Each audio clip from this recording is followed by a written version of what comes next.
Another poll we put out into the week just to get a little bit of a feeler was we saw, at least I saw a TikTok of Zach Wilson's, I think it was his sister, who was visiting Nashville with the whole Wilson clan family. Mm-hmm. And apparently Zach Wilson was talking about how much he loves Nashville. He's looking for buying a house out there. He wanted to take his whole family and show them around how beautiful of a city it is, which to our viewers and listeners, if you have not been to Nashville, I do recommend it.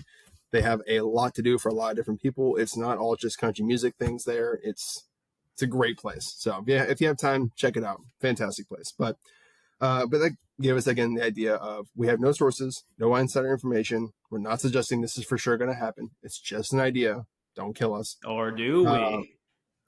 I was kidding. Someone's don't kill me with that. And them comments got a little nasty there throughout the week. People were not. I didn't realize Liberty University had such a following fan base. Dude, Malik Willis is like the god from there. You know what I mean? Come on. He's good. I mean, I thought he was good coming out of the draft, but they have such a when I saw the poll got shared around to a couple of Liberty University fan pages, I was like, oh shit, we fucked up. I didn't know it got that extensive. What's going on Liberty University pages? They're gonna find our address. This is a hypothetical question, people. This is not for real. Yeah, but and again, I don't mean this as a negative way towards Zach Wilson or Malik Willis. I thought it was a potential opportunity for both of them to get fresh starts. But the trade that was suggested was, would the Jets and Titans trade Zach Wilson for Malik Willis and a 2024 7th round pick? They're both backup quarterbacks. That's where the compensation's a little bit low. It's pretty much just a straight up trade. I would say Wilson has a little more value as a former number 2 overall pick. That's why I included the 2024 7th round pick. 7th round pick from the Titans. But my thoughts about it were that it would pretty much be, again, there's a new regime in Nashville. Not head coach because it's still Mike Vrabel, but it's now Ron Carthman, I believe, is the GM of Tennessee. Came over from San Francisco. I know they did just take Will Levis in the second round, but he's a second round quarterback. They don't have any obligation to just sit here and hand in the keys next year and go, cool, you're the quarterback of our future. What that also tells me about them taking Will Levis in the second round is that kind of puts a kibosh on Malik Willis' time there. You still have Tannehill. You've already now drafted another quarterback. Again, this is a new regime that didn't draft Malik Willis. Maybe they don't see it with him and they're willing to move on. We saw an article actually today right before we started filming that, there's a couple prominent Tennessee Titans reporters that don't think he'll even make the 53-man roster this year. Which is true. Yeah. Yeah, which is true. But, there's also been signs that he's really taken a step forward and improved. But yeah, it would give Malik Willis a fresh start in New York to learn behind Aaron Rodgers, a Hall of Fame quarterback. And then whenever Rodgers is done, whether that's after this year or after next year, Malik Willis can just step right in and take over. I think New York also runs a little bit of a quarterback friendly offense. I know it's not, oh my gosh, who's the Packers head coach's, Mike LaFleur. Yeah. I know he's not there, but it's still supposed to be like a similar kind of an offense. Yeah, the same branch, branch of the coaching tree. Yeah, it's a lot of play action, rollout kind of stuff. Quarterback friendly, a little bit easier on them.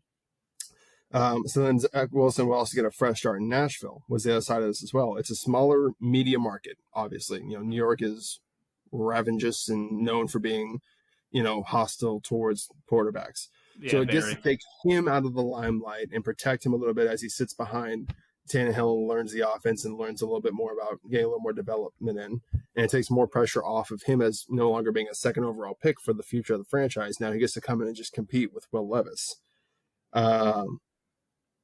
So yeah, I think it could be good for both teams. It's essentially, you're just switching backups. I'm not saying anything negative about either player. I just think it would maybe benefit them to get a new chance in a new place. Yeah. I don't know. What are your thoughts about the trade? Would you do it? Why not? What are your thoughts about it? Yeah, regarding the hypothetical trade between the Titans and the Jets.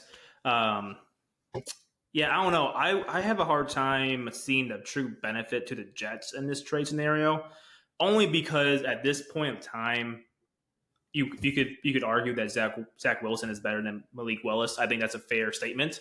And seeing as though now, again, we don't have inside sources, and all that's like a joke between us. Yeah.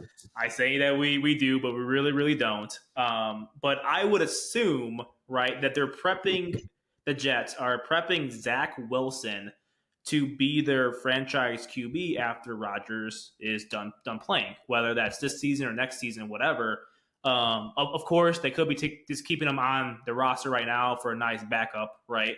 Or they could be, hey, we're going to give you a second chance after, the bad man Rodgers is done playing here. So you lose on your potential franchise QB in this trade. Now, I know you might be thinking, well, Malik Willis could do that too, but we're not sure what Malik Willis can do yet.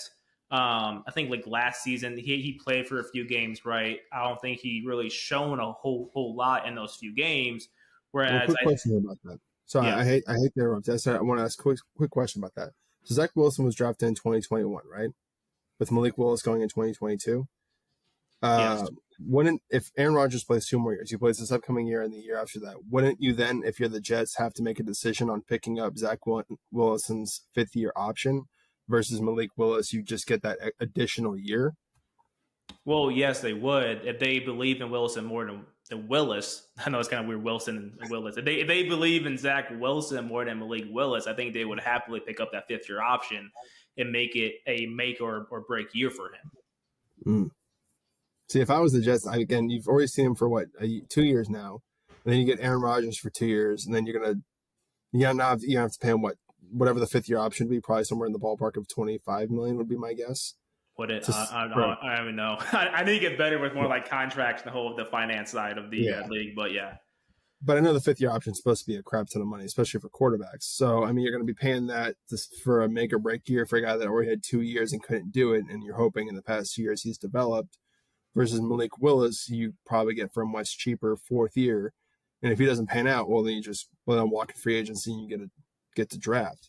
I think that would probably, if I were the Jets, that would be my incentive to do it. You don't have to worry. And then it gets, from the questions of, well, what about Zach Wilson? Well, Aaron Rodgers, we're going to see Wilson in there again. It kind of takes a little bit of their, frees up the locker room a little bit from having to talk about that too.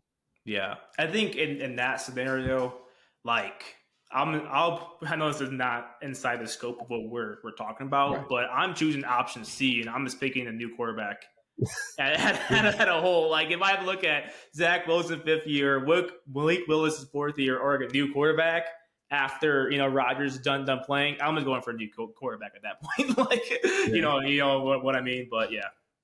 Yeah, but you don't want to get stuck in quarterback limbo because if Aaron Rodgers plays well, you might be drafted in those 20 to 32 range. Yeah, Malik Willis needs to play. Like, that's the whole, like, if he was playing if he started last season and we actually had like tape on him, we had a feel of who he was, that would make this picture a whole lot clearer. It's just like, it's hard to compare a guy who has 2 seasons worth of film out there and a guy who played for like 2 or 3 games last season and didn't show a whole lot.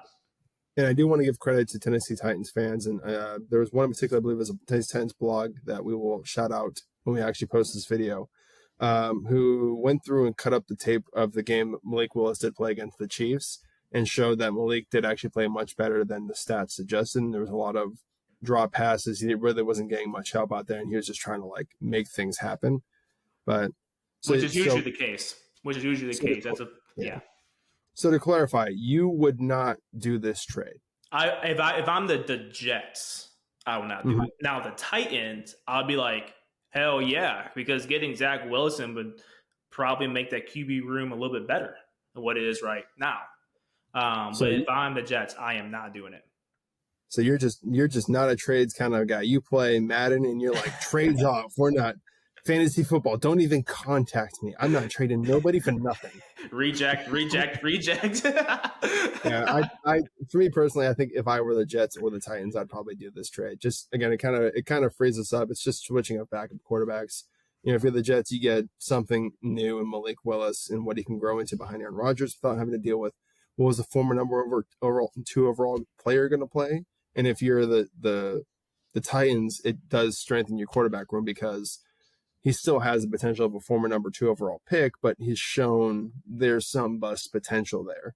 So you're not as, again, obligated to sit here and roll with him for the quarterback of the future when Tannehill leaves next year. Because I think it's another thing that plays a role into this is you have a 1-year decision to make in Tennessee because Tannehill's only got the 1 more year versus maybe a 2-year decision to make in New York because Aaron Rodgers, I think, still has 2 more years on his deal, doesn't he?